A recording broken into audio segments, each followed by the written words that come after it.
Saudara-saudariku yang terkasih, hari ini Minggu 26 Januari 2025. Saya Romo Siga dari Paroki Santo Yusuf, Surabaya.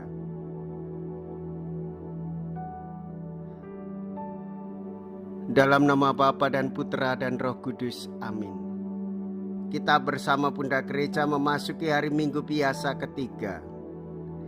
Setiap agama memiliki tata ibadat yang berbeda-beda, namun kita melihat dengan sangat jelas bahwa masing-masing agama menempatkan kitab suci sebagai bagian penting dalam tata ibadatnya.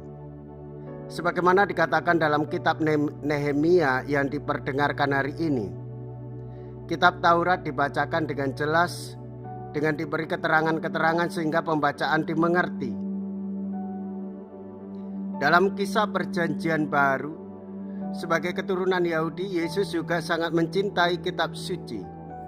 Injil Lukas pada hari ini mewartakan saat Yesus membacakan suatu nas kitab Yesaya.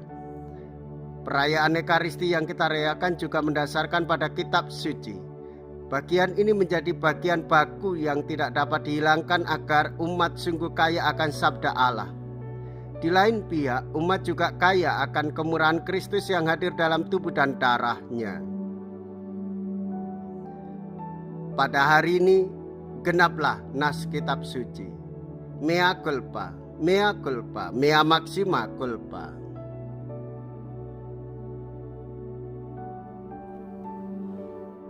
Marilah kita berdoa. Allah yang Maha Kasih, melalui Yesus Kristus Putramu, Engkau telah menggenapi karya penyelamatanmu. Kami mohon anugerahkanlah Roh-Mu kepada kami agar kami dapat menerima pengajaran Putramu yang akan menuntun kami sampai kepadamu. Sebab Dialah Tuhan dan pengantara kami, yang hidup dan berkuasa bersama Dikau dalam persatuan Roh Kudus, Allah sepanjang segala masa. Amin. Tuhan bersamamu dan bersama rohmu. Inilah Injil suci menurut Lukas, dimuliakanlah Tuhan. Lukas bab 1 ayat 1 sampai dengan ayat 4. Dilanjutkan dengan bab 4 ayat 14 sampai dengan ayat 21.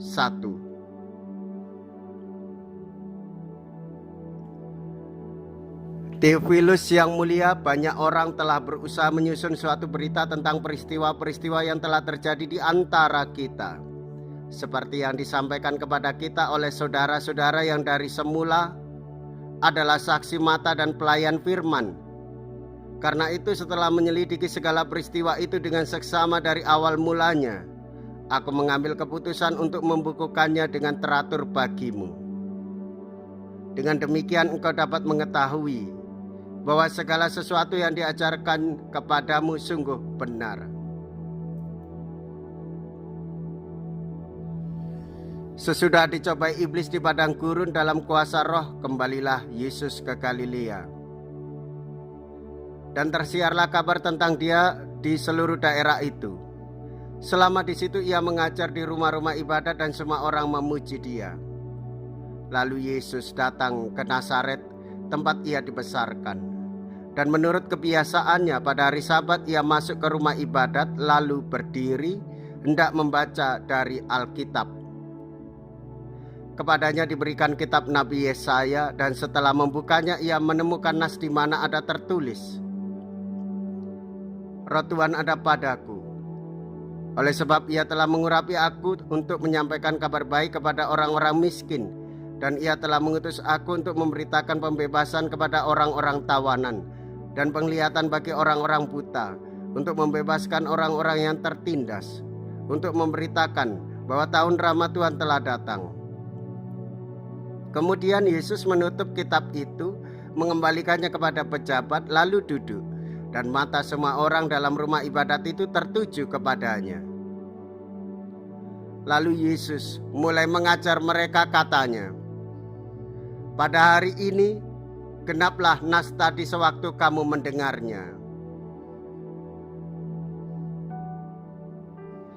Demikianlah sabda Tuhan.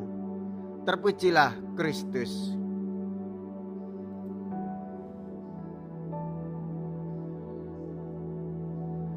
Saudara-saudariku yang terkasih, Yesus di rumah ibadat membacakan sabda Allah. Yesus menyatakan bahwa setelah membaca kitab Nabi Yesaya, nas itu digenapi di dalam Kristus. Menyampaikan kabar baik kepada orang miskin, memberitakan kebebasan kepada orang tawanan, penglihatan bagi orang-orang buta, membebaskan orang yang tertindas, memberitahukan tahun rahmat Tuhan telah datang. Oleh sebab itu, Bapak, Ibu, saudara-saudariku yang terkasih, hendaklah kita hidup menurut sabda Allah, memiliki kepedulian pada orang-orang yang miskin, papa, dan menderita. Itulah tugas panggilan hidup kita. Semakin peduli, hidup bersama, dan menolong sesama sesuai dengan kehendak Allah. Jikalau kita berani hidup menderita dalam Yesus, maka kita pun akan dipermuliakan di dalam Kristus. Terpujilah nama Yesus, Bunda Maria dan Santo Yosef untuk selama-lamanya.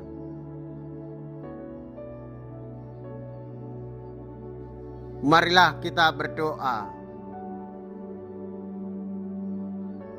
Allah yang Maha Kasih, kami bersyukur atas Ekaristi ini. Berilah kami kekuatan untuk melaksanakan sabda-Mu, terutama dalam membangun persekutuan dan pertobatan, sehingga berwujudlah kerajaan-Mu di tengah-tengah kami, sampai kami menerima kepenuhannya di surga, dengan pengantaraan Kristus Tuhan kami. Amin. Tuhan beserta kita, sekarang dan selama-lamanya.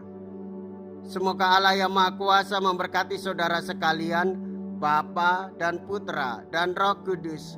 Amin. Saudara-saudariku yang terkasih, pergilah, ibadah sabda sudah selesai. Syukur kepada Allah.